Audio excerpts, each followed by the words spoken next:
आज़ाद बोल इंडिया आप देख रहे हैं, आपके साथ मैं आदिल खान आज़ाद। 4 बड़ी खबरें हैं, ये 2 ईरान से, 2 यमन से।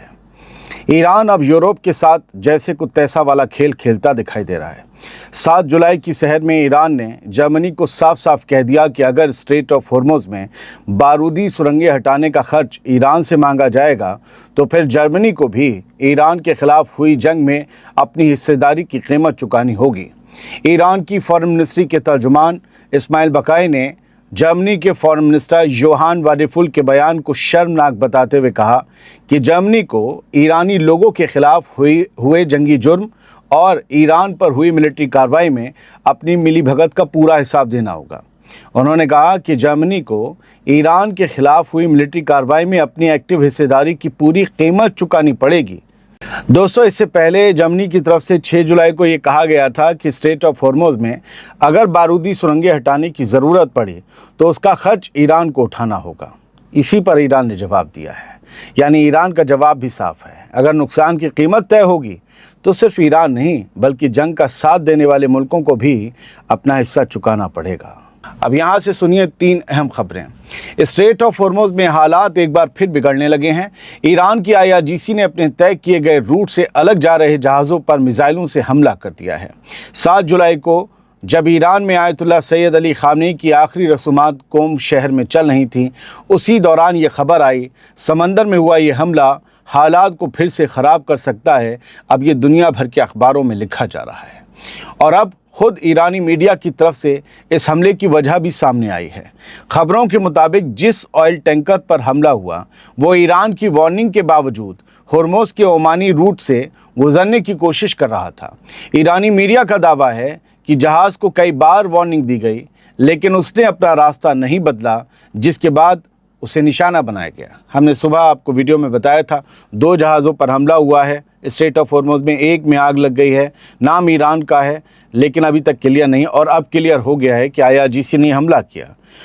लेकिन ईरान के किसी ऑफिशियल हुक्काम ने अभी तक इस दावे की तस्दीक या तरदीद नहीं की है। अल जज़ीरा में आ गया है कि IRGC ने, ईरानी मीडिया ने इसकी जिम्मेदारी ली है कि ईरानी मीडिया ने बताया कि IRGC ने जिम्मेदारी ली। उधर ईरान के सियासी तज्ज़ियाकार हुसैन रायवरान का कहना है कि मुमकिन है कि जहाज़ उस इलाके में पहुंच गया हो जहां ईरान की टीमें समंदर से बारूदी सुरंगें हटाने का काम कर रही थीं।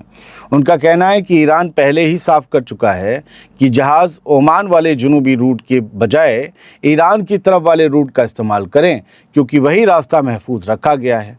हो सकता है कि ये ओमान वाला रूट इस्तेमाल कर रहे हैं। हमने सुबह ही खदशा ये जाहिर किया था और वही लग रहा है, तो इसे ठोक दिया गया।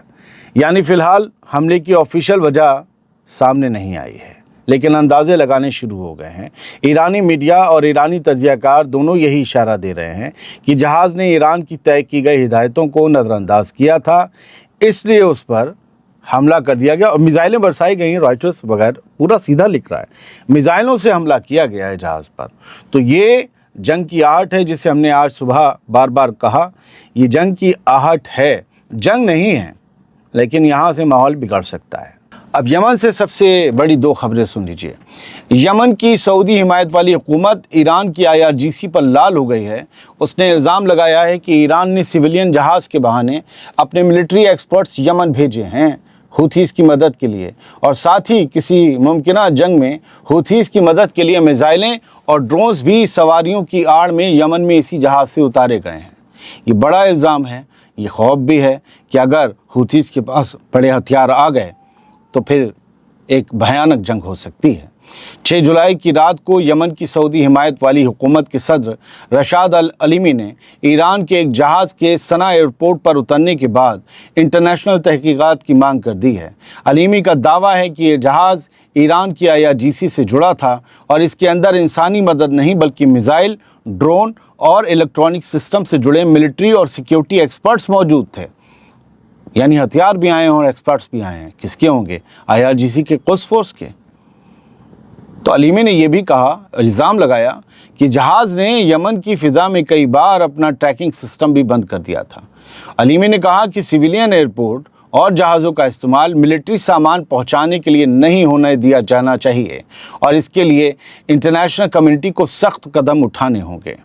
दोस्तों, ईरान ने हाल ही में यमन के सना एयरपोर्ट पर अपना एक सिविलियन जहाज़ उतार कर लगभग 10 साल से चली आ रही नाकेबंदी को तोड़ा था। ये 3 दिन पहले हुआ था। अब उसी फ़्लाइट को लेकर सऊदी अरब की हिमायत वाली हुकूमत नए इल्ज़ाम लगा रही है, जिससे यमन का मामला एक बार फिर और गर्म होता दिखाई दे रहा है। एक तरीके से देखें तो अब सऊदी अरब और ईरान इस टेंशन में आमने सामने आ रहे हैं। लेकिन अगली खबर यमन की ये बताती है कि सिर्फ हूथीज़ या सऊदी अरब की हिमायत वाली हुकूमत और उसकी फ़ोर्स नहीं भिड़ रहे हैं, बल्कि ये मामला ट्रायंगुलर हो रहा है। वो भी लोग भिड़ने जा रहे हैं जो कभी यूएई की हिमायत से सऊदी अरब की अलायंस फोर्सेस को जो है वो टक्कर दे रहे थे, और उसकी तस्वीरें भी आ गई हैं। आज एक बड़ा प्रोटेस्ट है, खबर सुनिए। यमन में सऊदी अरब की हिमायत वाली फोर्सेस और यमन की हुकूमत के सामने सिर्फ हूथीज़ का ही एक मसला नहीं है। अब उनका एक दूसरा बड़ा मुखालिफ ग्रुप एसटीसी भी अपनी ताकत दिखाने की तैयारी कर रहा है। आज शाम और रात तक आपको इसकी खबरें मिल जाएंगी। इस बारे में तब छपेंगे, हम आपको पहले बता रहे हैं। 7 जुलाई को यानी आज यमन से जुड़े कई एक्सपर्ट्स और जर्नलिस्ट ने ये बात शेयर की है कि आज अदन में एसटीसी ने अपने हिमायतियों को एक बड़े एहतजाज यानी प्रोटेस्ट के लिए बुलाया है। रिपोर्ट्स के मुताबिक इस एहतजाज का मकसद साउथ यमन की आज़ादी और एसटीसी की लीडरशिप के हक़ में अपनी ताकत का मुजाहरा यानी नुमाइश करना है। और जाहिर है कि ये पैगाम सबसे ज़्यादा सऊदी अरब की हिमायत वाली फोर्सेस और यमन की हुकूमत को दिया जा रहा है। दोस्तों, एसटीसी वही ग्रुप है जिसके पीछे यूएई की हिमायत मानी जाती रही है। इन्हें हथियार मिलते थे, इन्हें पैसा मिलता था। इसी एसटीसी की वजह से साल 2025 में यमन के अंदर सऊदी अरब और यूएई के दरमियान भी तानातनी बढ़ गई थी। बाद में यूएई को निकलना पड़ा था अपनी फोर्सेस को लेकर। उधर रिपोर्ट्स के मुताबिक सऊदी अरब की हिमायत वाली नेशनल शील्ड फोर्सेस ने अदन सिटी में प्रेसिडेंशियल पैलेस यानी राष्ट्रपति के महल, सरकारी इमारतों और दूसरे अहम ठिकानों के आसपास अपने फौजियों की तैनाती बढ़ा दी है। ये बिना किसी खदशे के नहीं हो रहा, बिना किसी डर के नहीं हो रहा। यमन में, अदन में हालात गड़बड़ हैं और सना में भी। यानी यमन की तस्वीर सिर्फ हूथियों और यमन की हुकूमत की लड़ाई तक महदूद नहीं है। अब ये टकराव 3 तरफ का होता दिखाई दे रहा है, जहां एक तरफ हूथीज़ हैं, दूसरी तरफ सऊदी अरब की हिमायत वाली हुकूमत है और तीसरी तरफ एसटीसी है जो अपनी अलग सियासी और फौजी ताकत दिखाने में जुटी हुई है। कुल मिलाकर यमन का मामला ज़रा ज़्यादा पेचीदा हो गया है, सीरियस हो गया है, और वहाँ पर एक बार फिर से खाना जंगी के बादल मंडरा रहे हैं। बड़ा मसला गड़बड़ है। हमास की तरफ से एक बात आई है, वो बीच में लाना ज़रूरी है। Hamas says Israel is deliberately escalating claims about its military build-up to justify continued aggression on Gaza. अगली लाइन अहम है। Israel Channel 12 reports Israel is planning to resume war within 2 months ahead of Knesset elections on the pretext that Hamas is violating the ceasefire. ये कह रहे हैं कि Israel के channel, ये बात 6 जुलाई की रात कही जा रही है कि इसराइल का चैनल 12 ये रिपोर्ट दे रहा है कि इसराइली हुकूमत, नेतन्याहू की हुकूमत और IDF 2 महीने के अंदर गज़ा में फिर से जंग छेड़ने की प्लानिंग कर रहे हैं। गज़ा में दोबारा फुल स्केल जंग छेड़ सकते हैं, क्योंकि आगे जो है वो नेसेट के इलेक्शन है, जो इसराइली पार्लियामेंट हैं उनके इलेक्शन है, जनरल इलेक्शन है, और इल्ज़ाम ये लगाया जाएगा इस जंग को छेड़ने का कि हमास सीज़ फायर को वायलेट कर रहा है। जबकि हमास ने कल ही 20 साल से चली आ रही अपनी हुकूमत, अपनी सरकार भंग कर दी है, डिज़ोल्व कर दी है, और कहा है कि वो टेक्नोक्रेटिक कमेटी आए जिसे बनाया गया अमेरिका की हिमायत में, आकर हुकूमत संभालें। उसमें भी गज़ा के लोग होंगे, फ़लस्तीनी वेस्ट बैंक के भी होंगे।